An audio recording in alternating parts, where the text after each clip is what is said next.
അങ്ങനെ ഒരു പഴയ പള്ളിയൊക്കെ എത്തിക്കാണ്. ഇത് ഔറംഗസീബ് ഉണ്ടാക്കിയ പള്ളിയാണ്. ഔറംഗസീബ് ഏകദേശം ഒരു 400 വർഷം മുമ്പുള്ള പള്ളിയാണ്. ജുമാക്ക് മാത്രമേ ഇത് തുറന്നു കൊടുക്കലുള്ളൂ. ഇതും ചെറിയ പ്രശ്നങ്ങളൊക്കെ ഉണ്ട്. ക്യാമ്പിൻ്റെ പോലെ തന്നെ ചെറിയ പ്രശ്നങ്ങൾ ഇതുണ്ട്. ഇത് ഗംഗാ നദി, ഇവിടെ അമ്പലം, പിന്നെ ഫുൾ ഗട്ടുകളാണ്. ഓരോരോ വില ഗട്ടുകളുണ്ട്. ഇതിങ്ങനെ ഫുള്ള് ഗട്ടും കാര്യങ്ങളൊക്കെ ആയിട്ട്. ഇതിനപ്പുറത്താണ് മണികണ്ഠേശ്വരം ഗട്ട്. അവിടെയാണ് ചിതിയും കാര്യങ്ങളൊക്കെ എത്തിക്കുക. ഓരോരോ ഗട്ടുകൾ ഇങ്ങനെ ഒരു ലോഡ് ഗട്ടുകളുണ്ട്. ഓരോ ഇത് കഴിഞ്ഞാൽ പറ്റിയിട്ട് ഗട്ട് പറഞ്ഞാൽ ഇങ്ങനെ ഇരിക്കാൻ പറ്റുന്നുണ്ട്. ഇവിടെ വെച്ചിട്ട് രാവിലെയൊക്കെ വന്ന നല്ല സീനാണ്. ഇതാണ് ആ പള്ളി.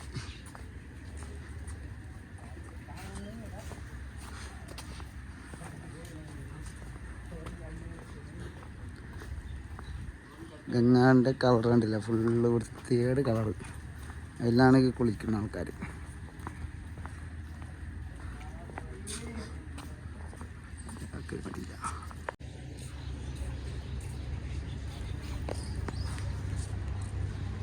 ഇനി നമ്മൾ പോകേണ്ട സ്ഥലമാണ് മണികണ്ഠിക ഘട്ട്.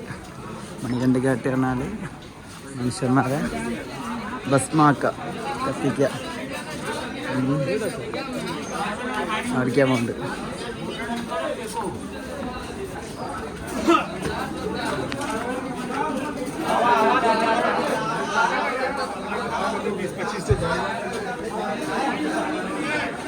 ഇവിടെ ഓരോരോ ഏജന്റുമാരുണ്ടാവും കത്തിക്കാനായിട്ട്. പണിക്കാരുകൾക്ക് ഏൽപ്പിച്ചു കൊടുക്കലാണ് ഈ റിലേറ്റീവ്സ്. ഇതാണ് മണികണ്ഠിക ഘട്ട്, ആൾക്കാരെ കത്തിക്കുന്ന സ്ഥലം.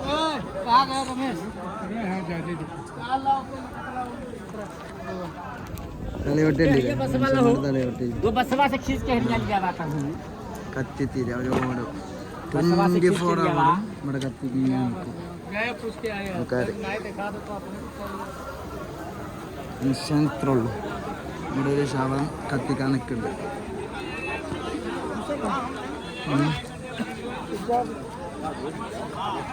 24 hours ഇത് കത്തിക്കൊടുക്കും.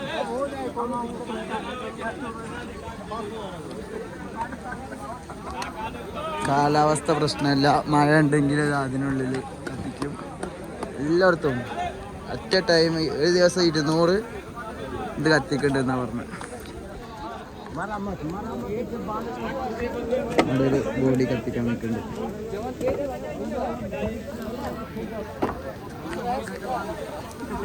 കത്തിക്കാൻ പോകുന്നു. ഒരാളെ കത്തിക്കാൻ നിൽക്കുന്നു. ഇവിടെ ഇത് കഴിഞ്ഞിട്ട് ഇത് നേരെ ചിത പോയിക്കാണ്ട് ഗംഗയിലൊതുക്കും.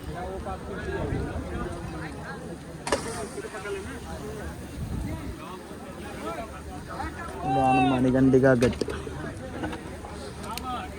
കാഴ്ചകൾ. ഇതാണ് ശിവൻ കത്തിക്കൊണ്ടിരിക്കുന്നത്. 13000 കൊല്ലം മുമ്പ് ശിവൻ ഇവിടെ കത്തിക്കൊണ്ട് നിൽക്കുന്നുണ്ട്. ഇത് കെട്ടിട്ടില്ല. ഇത്രയും കാലമായിട്ടും ഈ സാധനം കെട്ടിട്ടില്ല. ഈ ചിതകൾക്കൊക്കെ തീ കൊണ്ടുപോകാൻ പറഞ്ഞത് ഇതിന് ശിവൻ്റെ ഇത് എടുത്തിട്ടാണ് കത്തിക്കുക. അല്ലാതെ അതിനായിട്ട് വേറെ തീപ്പെട്ടുകൊണ്ട് കത്തിക്കൊന്നുമില്ല. ഓരോരുത്തരും ഇതിന് തീ എടുക്കും, നേരെ അവിടെ കൊണ്ടുപോയി കത്തിക്കാം. ഇവിടെ ഈ കത്തിക്കാൻ ഇത്തിരി പൈസ ഉണ്ട്. പണിക്കാർക്കും കാര്യങ്ങൾക്കൊക്കെ പൈസയും കാര്യങ്ങളൊക്കെ കൊടുക്കും. എത്രയോ ഒരു ബോഡി കത്തിക്കാൻ പല റേറ്റുണ്ട്. റിച്ച് ആണോ വിറകിനനുസരിച്ചാണ്.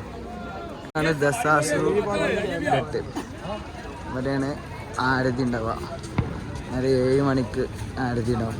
7 മണിക്കത്തെ ഷോന് ഇപ്പം തന്നെ വന്നിരിക്കണം, നല്ല സീറ്റ് കിട്ടുള്ളൂ. ഇവിടെ ഉണ്ടാവും ആരതി എടുക്കുക. ആരതി എന്ന് പറഞ്ഞാൽ ഗംഗനെ പൂജിക്കുക. 2 നേരം ഡെയിലി, ദിവസം രാവിലെയും വൈകുന്നേരം ഗംഗനെ പൂജിച്ചു കൊടുക്കണം. അതാണ് ആരതി. ഇവിടെയൊക്കെ ഫില്ലാവും. കുറച്ചേരം ഗംഗൻ്റെ അവിടെ ഇഷ്ടം കിട്ടും. ഞാനിപ്പോൾ ചൂണ്ടുകയുണ്ട്.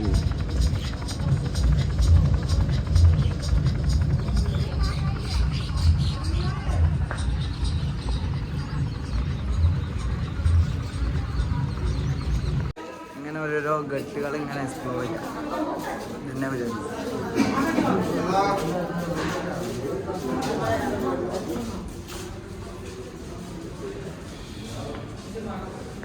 അങ്ങനെ വേറൊരു ഘട്ടിലും ഇതാ ഹരിചന്ദ്ര ഘട്ടിലും എന്തുണ്ട്, ശവം കത്തിക്കണുണ്ട്.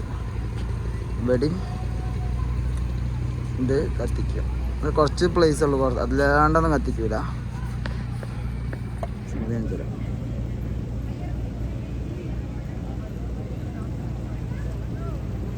ഇവിടെയും ശവം കത്തിക്കാനുണ്ട്. ഫുഡ് സ്ട്രീറ്റുകൾ ഇങ്ങനെ ട്രൈ ചെയ്തുകൊണ്ടിരിക്കുകയാണ്. അവിടെ ഗോപി മഞ്ചൂരി, ചിക്കനാന്ന് കരുതുന്നത്. എന്താ ഗോപി മഞ്ചൂരി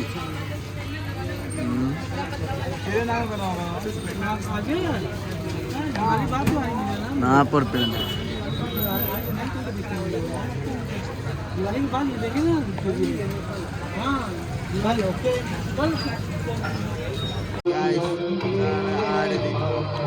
എങ്ങനെ ആരതിക്കാം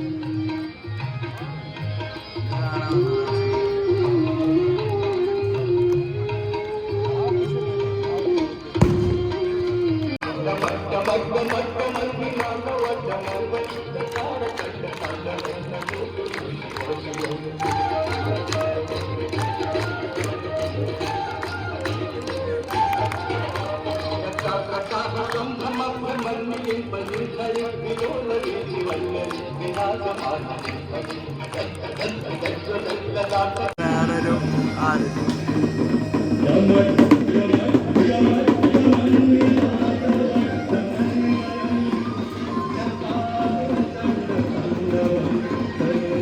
ഗംഗാനദിനെ പൂജിക്കേണ്ട പരിപാടിയാണ്.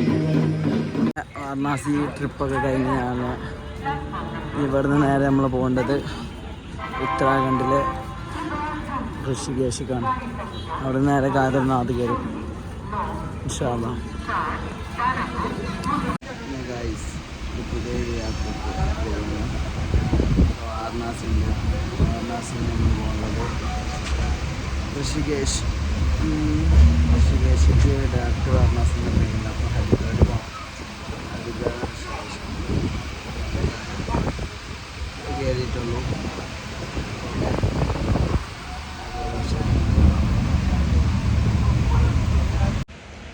അങ്ങനെ ഹരിദ്വാരെത്തി. ഹരിദ്വാറിൽ നിന്ന് ഋഷികേശിക്ക് ട്രെയിൻ കയറി. കാര്യമില്ല. ഇവിടെ ഏതറ്റം 30 രൂപ ടിക്കറ്റ്. 10 കൊണ്ട് എടുക്കുന്ന ട്രെയിനാണ്. ടിക്കറ്റ് എടുക്കേണ്ട ആവശ്യമൊന്നുമില്ല.